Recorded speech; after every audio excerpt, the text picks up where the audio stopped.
Hello, I'm Cody Whipple with the Pennsylvania Fish and Boat Commission. Welcome to our virtual Introduction to Ice Fishing series of videos. Today we're at Nesmic Lake in Tioga County, Pennsylvania, and we're joined by a special guest, Don Kelly. Don is a fishing skills instructor for the Pennsylvania Fish and Boat Commission, and he's also the owner and operator of the Tackle Shack in Wellsboro, Pennsylvania. In this video, Don's going to show you how to use a fish finder known as a flasher while you're ice fishing in one of Pennsylvania's lakes. Thanks, Cody. So today we're going to talk a little bit about how to use a flasher. The one we're using today is a Markham unit. There's also a bunch of other ones from Vexilar, Humminbird, Deeper makes one that hooks up to your cell phone. A lot of different options out there, and they all function pretty similarly. So let's take a look at how this works. What we're going to do here is, well, first we got to take our rod and reel, and you'll notice I have a grip like this. This is called a pencil grip setup. And the reason I do this is I can keep my finger on the blank and I can feel those extra small bites. You know, any little nibble down there, I can feel it through my blank. And it also gives me a real nice hand placement so I can work this inline reel. If you're using a spinning reel, I still like to use the same grip, and the reason being I can keep my finger on the blank. It just helps you detect those bites a little bit better. But then we're going to take our jig and just drop it in the hole. And what you're going to notice on this flasher is as the jig starts going down, you'll see this line going down. And this is the top up here at 0, and this is the bottom. Right now we're in about 16 feet of water. My jig's going down and down. And right when we're starting to get towards the bottom, I like to slow it up a little. And you notice my jig disappeared. That's hitting into the mud. And we're just gonna jig it here a little bit.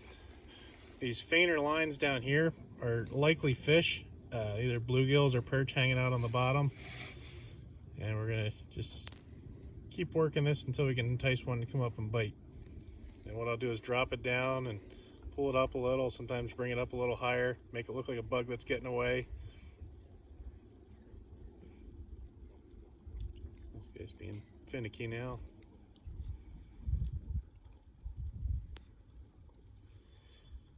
So what you're saying, Don, is even though this is kind of in a circle like this, essentially this whole thing represents the whole entire vertical water column that you're fishing in. Yeah, and like I said, right now we're fishing in about 15, 16 feet of water, but if you're fishing deeper water, you could read these inner markings to see what depth of water you're in. These will read pretty accurately out to about 100 feet of water. Most of the time, though, you're going to be fishing in less than 30 feet.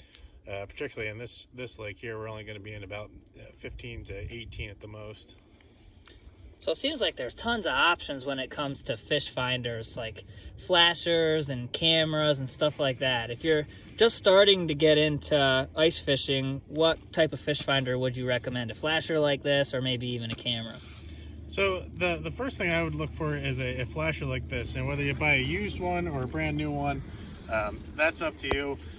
Find one that meets your budget. There's a whole bunch of different price points out there, and like I said, you can find a used one very reasonably as well. And the reason we like these is because this shows you the whole water column. Cameras are really fun to use, and you can learn a lot using them, but the big downfall with them is they only see what's in front of the camera.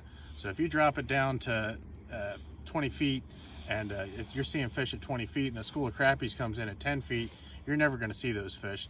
Whereas with the flasher, we can mark the entire water column and we can see those fish moving in and out and catch them more effectively.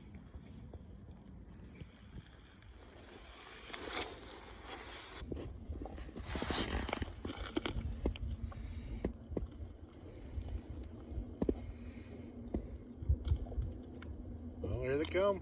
Oh man, these are...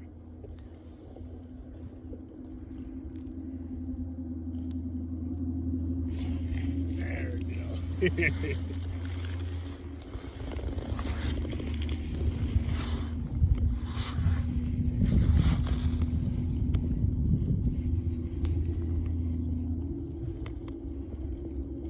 Oh, that's a nice one. That's what we're looking for.